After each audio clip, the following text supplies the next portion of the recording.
मित्रों, महेश्वर महाकाल स्वयं है नियंता। नया युग तेजी से बढ़ता चला आ रहा है, उसे कोई रोक न सकेगा। प्राचीन काल की महान परंपराओं को अब पुनः प्रतिष्ठित किया जाना है और मध्यकालीन दुष्ट विषमताओं का तिरोधान होना है। महाकाल उसके लिए आवश्यक व्यवस्था बना रहे हैं और तदनुकूल आधार उत्पन्न कर रहे हैं। युग का परिवर्तन अवश्यंभावी है। मित्रों, युग का नियंत्रण, युग का परिवर्तन अवश्यंभावी है। हमारा छोटा सा जीवन इसी की घोषणा करने, सूचना देने के लिए है। वेदमूर्ति तपोनिष्ठ युग ऋषि पंडित श्री राम शर्मा आचार्य, वांग्मय 29, सूक्ष्मीकरण एवं उज्जवल भविष्य का अवतरण, पृष्ठ 1.68। युग क्रांति के संचालक युगाधिपति भगवान महाकाल की महिमा मथुरा नगर वासी इन दिनों अनुभव कर रहे थे। यह सन 1958 का वर्ष था। अभी 11 साल पहले ही देश को स्वाधीनता मिली थी। देशवासियों को एक ओर स्वाधीन होने का हर्ष था, तो दूसरी ओर खंडित स्वाधीनता का अवसाद भी। फिर भी वातावरण में कुछ अनूठा, अलौकिक स्पंदित हो रहा था। ये सर्दी के दिन थे। युग क्रांति का बीजारोपण करने वाले विराट महायज्ञ की तैयारियां जोरों से चल रही थी। देश के कोने कोने से गायत्री साधक आ रहे थे। इन आने वालों में से कोई भी ऐसा न था जिसने 1.25 लाख गायत्री जप की साधना कठिन व्रत व तपश्चर्या के साथ पूरी न की हो। अनेक उत्साही व्यक्तियों ने तो कई 100 मील का रास्ता साइकिल से ही तय किया था। सौराष्ट्र से शशिकांत और ऋषिकेश नाम के 2 सज्जन 600 मील से अधिक की साइकिल यात्रा करके यहाँ मथुरा पहुंचे थे। अजब दत्त नाम के वृद्ध अंधे व्यक्ति तो अकेले ही कई 100 मील की पैदल यात्रा करके इस समारोह में पहुंचे थे। इनमें और ऐसे लाखों लोगों में साधना की श्रद्धा थी, तप की निष्ठा थी और सबसे बढ़कर भगवान महाकाल के लीला सहचर बनने का उत्साह था।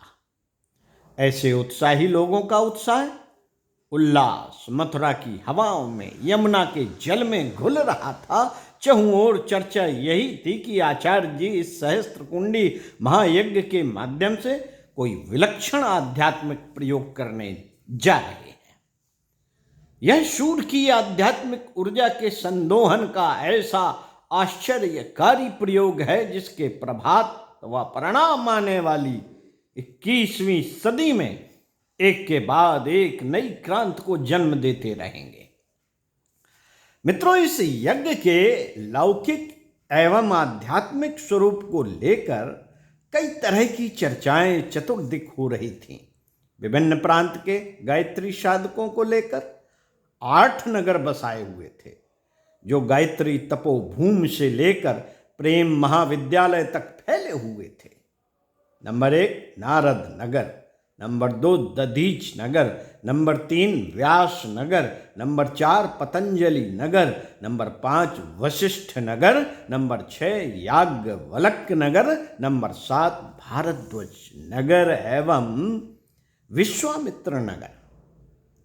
महर्षियों के नाम से बसे हुए इन नगरों में सचमुच ही ऋषियों की सूक्ष्म चेतना संव्याप्त थी।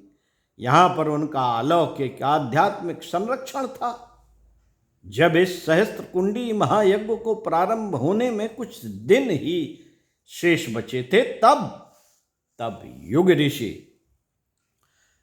युगऋष जी से उनके एक निकटस्थ सहयोगी बद्री प्रसाद पहाड़िया ने उनसे कहा, गुरुदेव, यज्ञ की तैयारियां लगभग पूरी हो चुकी हैं, सारी व्यवस्थाएं सुचारू हैं, सभी लोग अपने अपने दायित्व निभा रहे हैं। ऐसे में अब मेरे लिए क्या संदेश है, मेरे लिए क्या आदेश है? पहाड़िया जी पर गुरुदेव का आत्मीय प्रेम था। ये बांदा उत्तर प्रदेश के रहने वाले थे।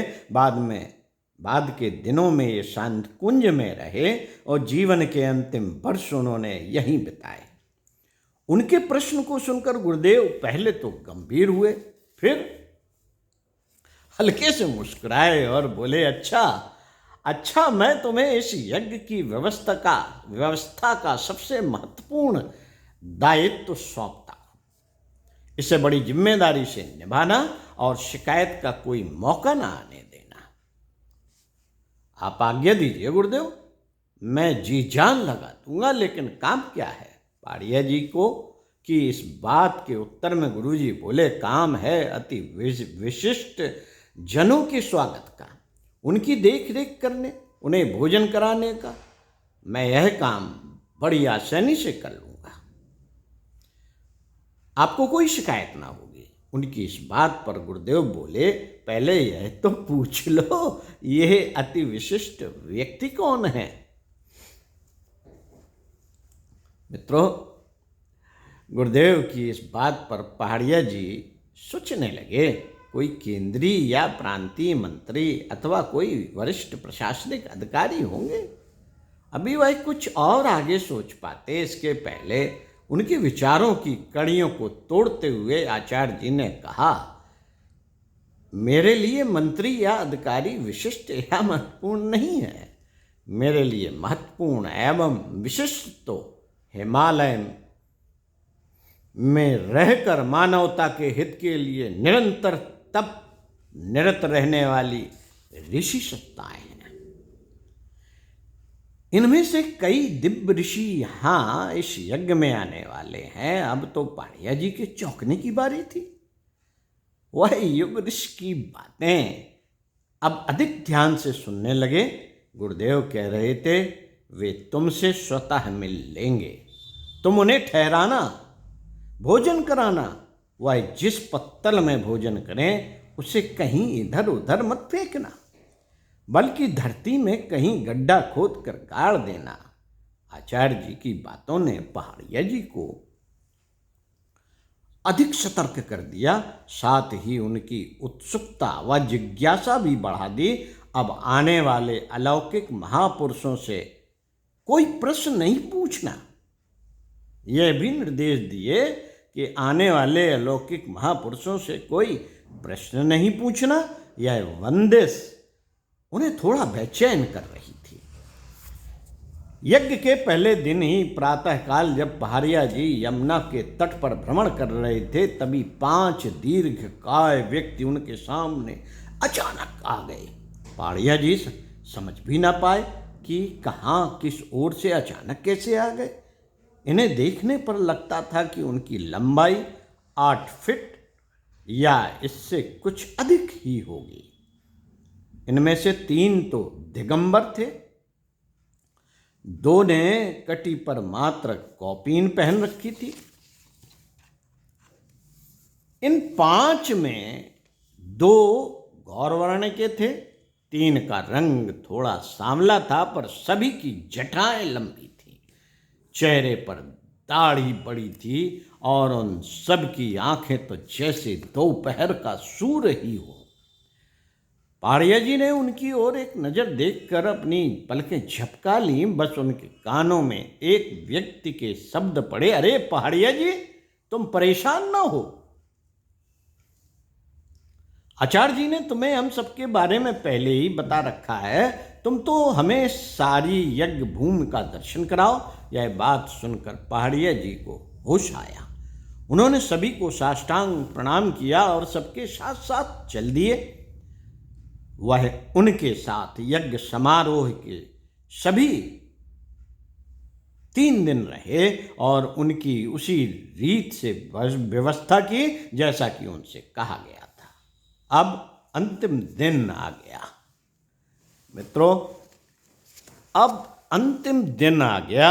अब इन अलौकिक महापुरुषों को विदा होना था। पहाड़िया जी के मन में अनेकों सवाल थे, पर न पूछने का बंधन भी था। उनकी यह बेचैनी इन अंतर्यामी दिव्य महर्षियों से छिपी न रही। उनमें से एक गौर वर्ण के महर्षि ने कहा, पहाड़िया जी, आचार्य जी ने तुम्हें अनुशासन में बांधा है, हम सबको नहीं।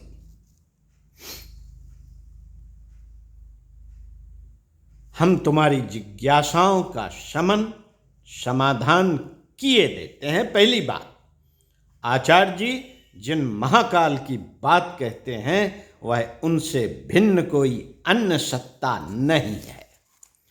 प्रकट रूप में जिन्हें संसार युग ऋषि पंडित श्री राम शर्मा के रूप में जानता है, वही अदृश्य व सर्वव्यापी स्वरूप में महेश्वर महाकाल हैं। युग परिवर्तन इन्हीं का सुनिश्चित संकल्प है। यह महायज्ञ उनके द्वारा की जाने वाली युग क्रांति का प्रथम उद्घोष है। इस यज्ञ का स्थूल स्वरूप जितना व्यापक है, उससे हजारों गुना व्यापक इसका सूक्ष्म स्वरूप है, जिसके प्रभाव और परिणाम केवल इस सदी में ही नहीं, अगली पूरी 21वीं सदी में आते रहेंगे। अपने कार्य का थोड़ा सा हिस्सा आचार्य जी अपने इस वर्तमान शरीर में रहकर करेंगे, बाकी बचा हुआ संपूर्ण कार्य वह शरीर छोड़ने के बाद करेंगे। उनके न रहने पर क्रांतियां एवं परिवर्तनों की बाढ़ सी आ जाएगी। जीवन का कोई क्षेत्र एवं विश्व का ऐसा कोई कोना न बचेगा जो क्रांति एवं परिवर्तन से अछूता रहे। इस संपूर्ण युग क्रांति के संचालक स्वयं आचार्य जी होंगे, जिन्हें तुम महाकाल के रूप में भी अनुभव कर सकते हो।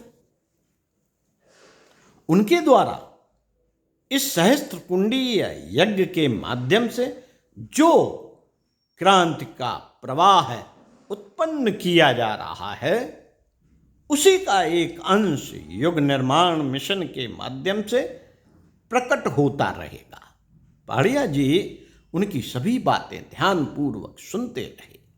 जब उनके कानों में आती हुई स्वर लहरियां थमी, तब उन्होंने देखा वहां कोई न था, बस स्वयं आचार्य जी उनके सामने खड़े मुस्कुरा रहे थे। ओम शांति शांति शांति।